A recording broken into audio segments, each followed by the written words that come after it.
Many Magic the Gathering players ask the question, is it worth it to buy a Brothers War Commander pre-con? The accompanying pre-constructed Commander decks for the new expansion Brothers War feature Magic's most famous warring brothers, Urza and Mishra, and in celebration of Brothers War returning us to ancient Dominarian history, the Urza and Mishra pre-cons are both printed entirely in the retro frame. This includes both cards that were originally printed back when the retro frame was just the normal frame, as well as newer cards that have never before seen a retro frame edition. But underneath this new coat of old paint, just how worthwhile are these Commander decks? How do they stack up compared to other Commander precons we've seen in recent years? How well do they play against one another? And at a pre-sale price tag of around $45 each, are you getting your money's worth if you buy this product? All those questions and more, what's in store, so let's take a look. A Brothers War Commander deck contains the following.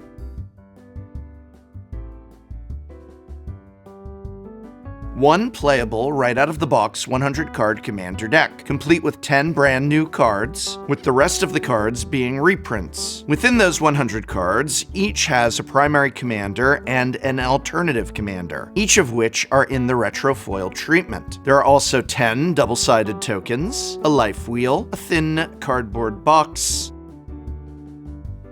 a collector booster mystery pack containing 2 cards, and a little insertion sheet thing.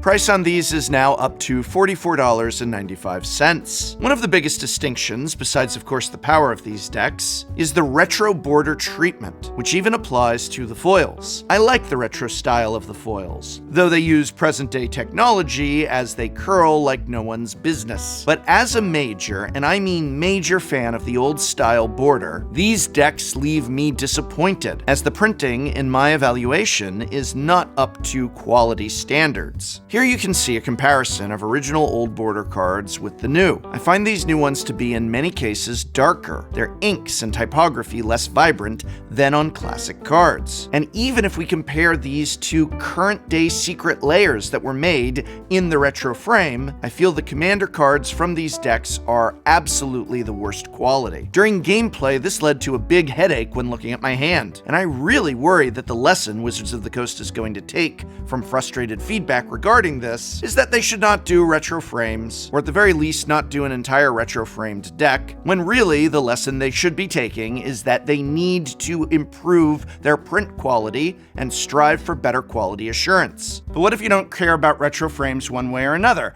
At an almost insultingly high price of $45 each, are these decks filled with cards of value, new and old, and how well are they constructed? Well, let's start with financial value.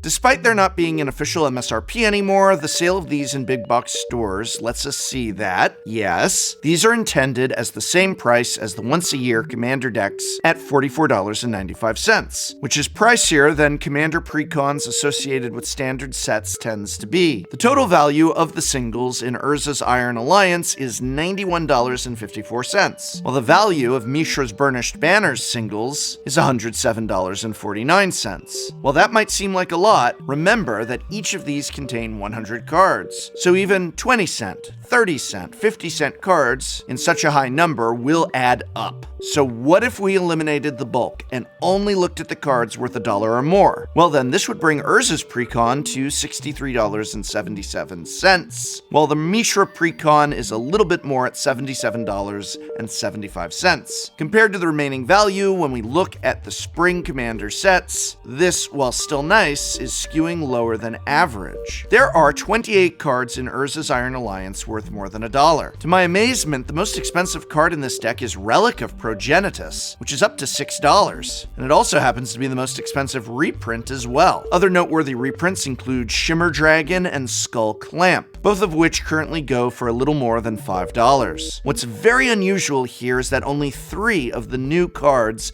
in this precon are worth more than $1. Again, usually in precons of this price, the new cards are what drive the value. And apart from Urza himself, which is a $3 card, none even reach the $2 mark. Usually, the majority of value in Commander precons is tied up in new card designs and not in reprints, of which often there's just 1 or 2 cool ones sprinkled in. These decks, however, seem to be very mild in value of both. I mean, Relic of Progenitus being the chase card of the Urza deck? Okay, let's talk about Mishra.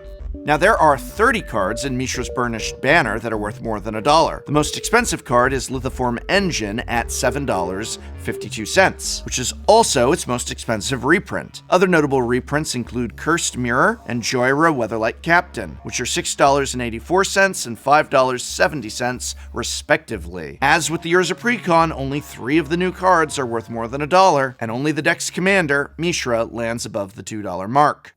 But remember, financial value is in no way linked to gameplay and deck construction. Any popper player such as myself will tell you that, so how well are these decks actually constructed, and how powerful are these precons? Urza's Iron Alliance is an Esper deck built around an artifact creature's theme.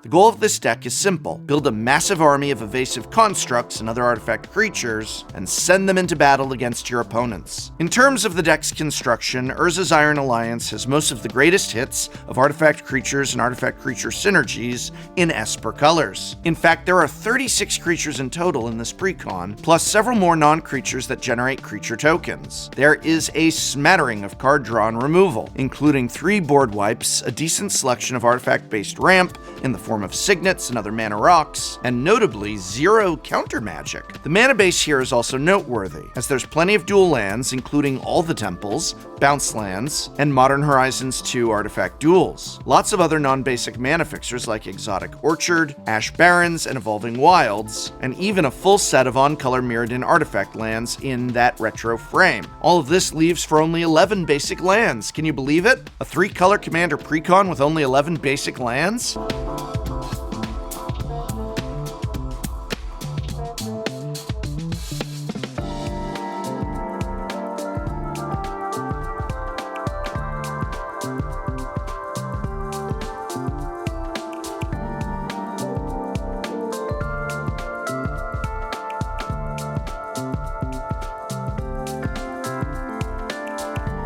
I love that I've said this in the last several videos, but as someone who has frequently commented on how disappointing precon mana bases tend to be, it is so exciting to see more effort put into these mana bases, though now there are some rising voices in the community commenting on the homogeny of precon mana bases, but that is another video.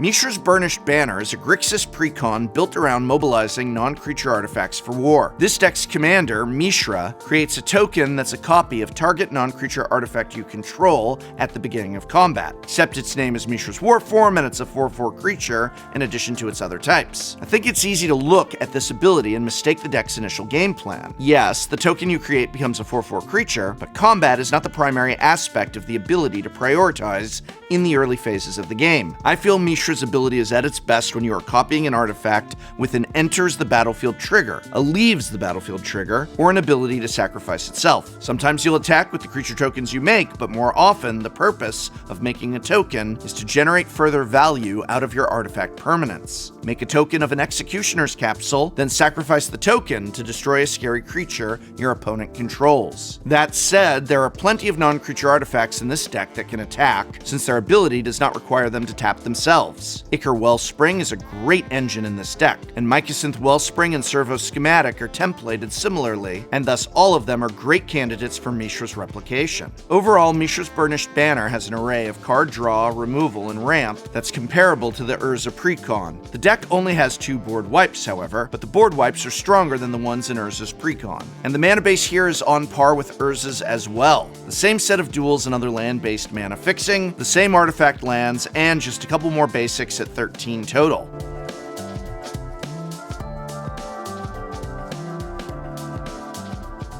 So while financial value is a little lukewarm, especially in terms of reprints and new card designs, the construction of these decks is more on par with a quality commander precon, especially when you look at the mana bases, the mana fixing, ramp packages, and the fact that both decks have enough removal and card advantage to compete against other precons.